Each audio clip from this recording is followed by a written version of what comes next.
लोकसभेच्या निवडणुकीनंतर आपल्या सर्वांसमोरच एक प्रश्नचिन्ह निर्माण झालं। कारण ज्या प्रकारच्या बाबी आपल्या समोर स्पष्ट झाल्या,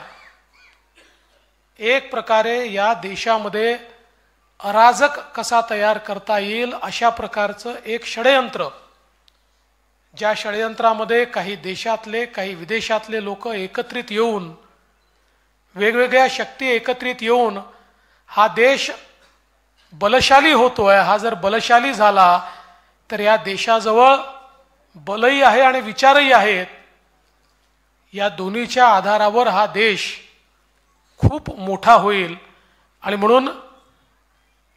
या सगळ्या प्रगतीनं जे लोक चिंतातूर होते त्यांनी ज्या प्रकारे या देशामध्ये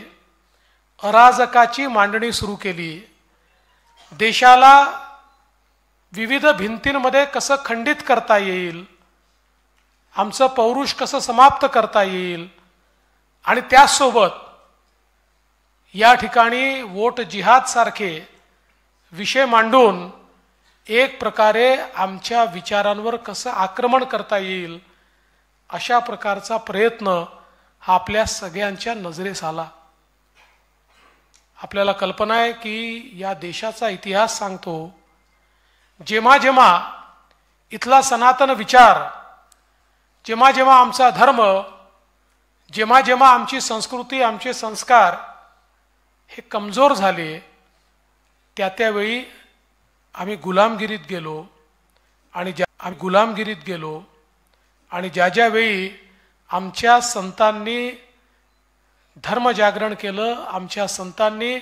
समाज जागरण केलं, ज्या ज्यावेळी या भिंती तोडून टाकल्या आणि एकसंघ समाज उभा केला, त्यावेळी दिग्विजयी भारत हा आम्हाला पाहायला मिळाला।